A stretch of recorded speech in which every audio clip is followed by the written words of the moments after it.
পরের সংবাদে যেতে চাই। চামড়া বিক্রিতে সরকারের নির্দেশনা মানতে গিয়ে ঠিকঠাক ব্যবসা করা যাচ্ছে না, এই অভিযোগ করেছেন রাজধানীর খুচরা চামড়া ব্যবসায়ীরা। রাজধানীর সায়েন্স ল্যাব মোড়ে দেখা গেছে ভালো চামড়া 800 থেকে 1000 টাকায় বিক্রি হচ্ছে, গড়ে চামড়ার দাম 500 থেকে 600। ব্যবসায়ীদের অভিযোগ, চামড়ার এই দামে পরিবহন সহ অন্যান্য খরচ উঠে আসছে না। কেনা দামে চামড়া বিক্রি করতে হিমশিম খাচ্ছেন তারা। দাবি করেন, চাহিদা ও সরবরাহের কথা বিবেচনা করে অন্তত ঈদের দিন ভাসমান বাজারে চামড়া বিক্রির অনুমোদন চান ব্যবসায়ীরা।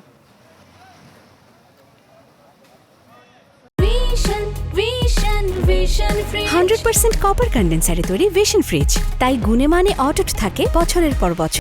এবারে যে চামড়া বিক্রি করতেছে 600 টাকা করে ভাই, 600 টাকা করে চামড়া বিক্রি করে এই চামড়া টাইনা আইনা ফালায় দেওয়া ভালো ভাই চামড়া কেনার থেকে। খুব হতাশ ভাই, আমরা চামড়া ব্যবসায়ীরা খুব হতাশ। বসতে দিচ্ছে না, এনে একটা সিন্ডিকেট হয়ে গেছে। ঠিক আছে, আমরা যে মনে করেন ব্যবসা করে মনে করেন কিছু করবো সেটাও পাচ্ছি না এখন। ঠিক আছে, আমাদের একদম মাথায় হাত। সরকার লবণযুক্ত মালের দাম দিছে, ঠিক আছে, সরকার তো এখানে বৈদেশিক হিসাব করে দাম দিছে, আমাদের তো একটা বিক্রি রেট আছে। জানাবো কোরবানির পশুর চামড়া এবং সংগ্রহ বিক্রির সরাসরি খবর রাজধানীর পোস্তা থেকে। রাকিব আল জাবেদ আমাদের সহকর্মী আমাদের সাথে যুক্ত হচ্ছেন। রাকিব, পোস্তা এলাকায় চামড়া বিক্রির বা সংগ্রহের খবর আপনার কাছ থেকে জানবো। এর আগে আপনার সাথে যখন কথা হয়েছিল আপনি সায়েন্স ল্যাব মোড় থেকে আমাদেরকে আপডেট দিয়েছিলেন। এখন পোস্তার কি অবস্থা সেটা আমাদেরকে বলুন।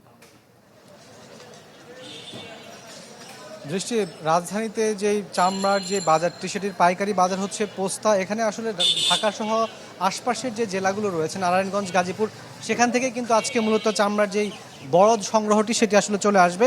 এবং এরই প্রেক্ষাপটে খুচরা যে বিক্রেতারা রয়েছেন তারা কিন্তু ইতিমধ্যে তাদের যেই পিক আপ কিংবা ভ্যান সেগুলোতে করে কিন্তু এখানে চামড়া নিয়ে আসতে শুরু করেছেন। যথারীতি সায়েন্স ল্যাবের ক্ষেত্রে আমরা যেরকম দেখেছিলাম যে দামের ক্ষেত্রে এক ধরনের আপত্তি ছিল খুচরা বিক্রেতাদের, এখানে যারা নিয়ে আসছেন তারা খানিকটা লাভে বিক্রি করছেন আড়তদারদের কাছে।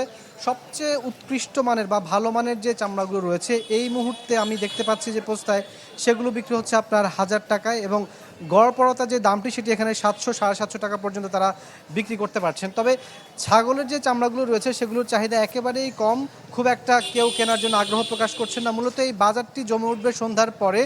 ইতিমধ্যে কিন্তু দূর দূরান্ত থেকে অনেকেই তাদের যে চামড়াগুলো রয়েছে সেগুলো নিয়ে আসছেন। এবার কিন্তু একটা তথ্য আপনাকে জানিয়ে রাখি যে লবণের যে দাম নিয়ে সবসময় একটা অভিযোগ থাকে, সেটি কিন্তু একেবারে নিয়ন্ত্রণে রয়েছে। অর্থাৎ 1150 থেকে 1200 টাকা কিন্তু একটা লবণের বস্তা কিন্তু পাওয়া যাচ্ছে, যেটি গেলবারে কিন্তু 1400 টাকায় বিক্রি হয়েছিল। তার মানে সংরক্ষণ যে পদ্ধতিটি সেটি কিন্তু এবার অনেকটাই নিরাপদ হচ্ছে বলে এখানকার যে আড়তদাররা রয়েছেন তারা কিন্তু বলেছেন। তবে কেমিক্যালের যে একটি অতিরিক্ত দাম সেটি নিয়ে কিন্তু তারা অনেকে অভিযোগ করছেন। এর ফলশ্রুতিতে সরকারের যে নির্ধারিত দাম সেই দামে কিন্তু তারা চামড়া কিনতে পারবেন কিনা, অর্থাৎ পার স্কোয়ার ফিটে যে দামটা নির্ধারণ করে দিয়েছে সেটা নিয়ে কিন্তু তাদের মধ্যে এক ধরনের শঙ্কা দেখা দিয়েছে। দৃষ্টি, এই ছিল পোস্তা থেকে। ধন্যবাদ আপনাকে আমাদের সাথে যোগ দেওয়ার জন্য। আমরা একটু চট্টগ্রামের চামড়া বিক্রির বা সংগ্রহের খবর জানতে চাই। এমদাদুল হক আছেন আমাদের সাথে।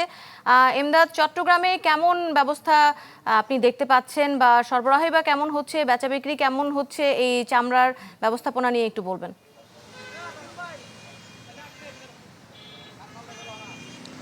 দৃষ্টি, যেহেতু কুরবানি শেষ হয়ে গেছে, চামড়া মাংস থেকে আলাদা করা এবং সেই কাজও শেষ, এই কারণে কিন্তু এখন মোটামুটি বিক্রি যেটি সেটি চলছে। এবং আমি আছি চট্টগ্রামের আতুরা ডিপো এলাকা, যেখানে মূলত চামড়ার এই যে পাইকারি বেচাকেনা সেগুলো হয়। পুরো নগর থেকে কিন্তু চামড়ার বিভিন্ন যারা চামড়া সংগ্রহ করেন বা মৌসুমি ব্যবসায়ী তারা চামড়া সংগ্রহ করে কিন্তু এখানে নিয়ে আসেন এবং এখানে এনে আড়তদার যারা আছেন তাদের কাছে বিক্রি করেন। এবং এখানেই কিন্তু কাঁচা চামড়া আড়ত যেটি সেটি আছে এবং আড়তদার সমিতির অফিসও এখানে। তো এখানে যে বিষয়টি আমরা দেখছি যে বিভিন্ন যারা এখানে চামড়া নিয়ে আসছেন তারা এক ধরনের হতাশাই প্রকাশ করছেন, কারণ এখানে চামড়া 200 টাকা থেকে শুরু করে সর্বোচ্চ 500 টাকায় কিন্তু চামড়া বিক্রি হচ্ছে। তো যেটিতে আসলে যারা বিভিন্ন জায়গা থেকে চামড়া সংগ্রহ করেছেন বা যারা কুরবানি দিয়ে চামড়া এখানে এনেছেন তারা খুব হতাশা প্রকাশ করেছেন যে এই দামে চামড়া, সরকার যে নির্ধারিত দাম 20 ফুটের যে চামড়া সেটিতে 1000 টাকার উপরে চামড়ার দাম হওয়ার কথা, যদিও সেটি লবণযুক্ত চামড়া। তো তারা বলছেন যে আসলে এটিতে খুবই কম, অন্যদিকে তাদের জন্য খুবই কম হয়ে যায়। অন্যদিকে যারা ক্রেতা আছেন তারা যেটি বলছেন, তারা যে চামড়া সেগুলোতে বিভিন্ন খুঁত থাকে, কাটা থাকে, ছোট বড় থাকে, এই কারণে বেশি দামে নিতে পারেন না এবং সেখানে চামড়াতে লবণ লাগানোর একটি প্রচুর খরচ আছে।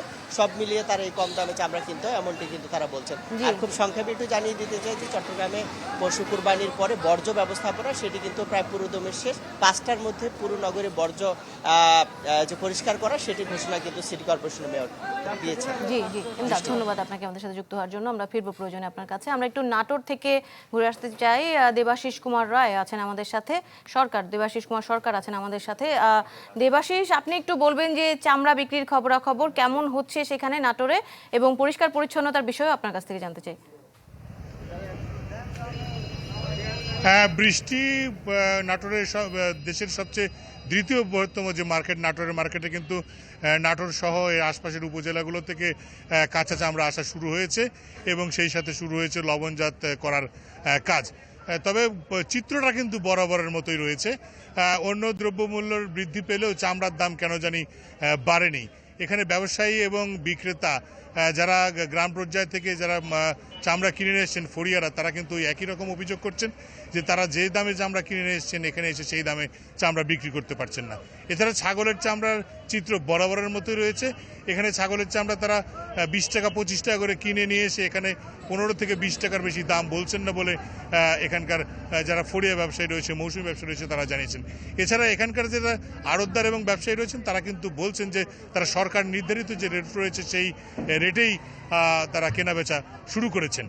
তবে তারা অভিযোগ করছেন যে অদক্ষ চামড়া কসাই দ্বারা ছেলার কারণে এই সময় আসলে চামড়া নষ্ট হয়, তাই জন্য তারা সঠিক দাম দিতে পারছেন না।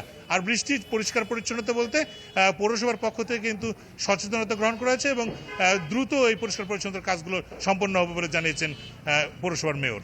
বৃষ্টি। দেবাশিস, ধন্যবাদ আপনাকে আমাদের সাথে যুক্ত হওয়ার জন্য।